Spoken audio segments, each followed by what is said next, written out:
సదాశివపేటలో మాజీ మంత్రి, సిద్దిపేట ఎమ్మెల్యే హరీష్ రావు జన్మదిన వేడుకలు ఘనంగా నిర్వహించారు. బుధవారం సదాశివపేట పట్టణంలోని ఎమ్మెల్యే క్యాంపు కార్యాలయంలో ఎమ్మెల్యే చింతా ప్రభాకర్ ఆధ్వర్యంలో హరీష్ రావు జన్మదిన. ఈ సందర్భంగా చింతా ప్రభాకర్ పార్టీ శ్రేణులతో కలిసి కేకును కట్ చేసి హరీష్ రావుకు జన్మదిన శుభాకాంక్షలు తెలిపారు. అనంతరం ఆయన మాట్లాడుతూ కేసీఆర్ అడుగుజాడల్లో నడిచిన వ్యక్తి తన్నీరు హరీష్ రావు అని పేర్కొన్నారు.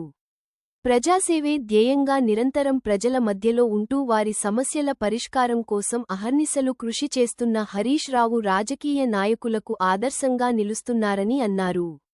టీఆర్ఎస్ ప్రభుత్వ హయాంలో సంగారెడ్డి నియోజకవర్గ అభివృద్ధికి మాజీ మంత్రి హరీష్ రావు కృషి చేశారని అన్నారు.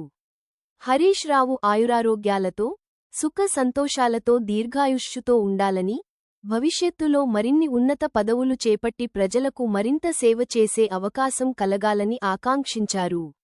ఈ కార్యక్రమంలో టీఆర్ఎస్ పార్టీ పట్టణ అధ్యక్షుడు చీల మల్లన్న, మండల అధ్యక్షుడు పెద్దగొల్ల ఆంజనేయులు, బీఆర్ఎస్ రాష్ట్ర నాయకులు చింతా సాయినాథ్, పట్టణ ప్రధాన కార్యదర్శి పిల్లిగుండ్ల వీరేశం, మున్సిపల్ మాజీ vice chairman Chinta Gopal, municipal కౌన్సిలర్లు ఫణి కృష్ణ, కొత్తగొల్ల సోమశేఖర్, నాసిర్, కళిం పటేల్, నాగుల మానెమ్మ, మార్కెట్ కమిటీ మాజీ vice chairman Sridhar Reddy, minority cell నాయకులు అక్బర్ హుస్సేన్, ముబీన్, ఖమీల్, మండల ప్రధాన కార్యదర్శి, బీఆర్ఎస్ మండల యువత అధ్యక్షుడు నరేష్ గౌడ్, సర్పంచులు తొంట కృష్ణ, సంతోష్ గౌడ్, మునిగే సుజాత నవీన్, మాజీ సర్పంచులు లక్ష్మారెడ్డి, సత్యనారాయణ, నల్లోల కుమార్, అమరేందర్ రెడ్డి, మాజీ ఎంపీటీసీలు, నాయకులు, కార్యకర్తలు పాల్గొన్నారు.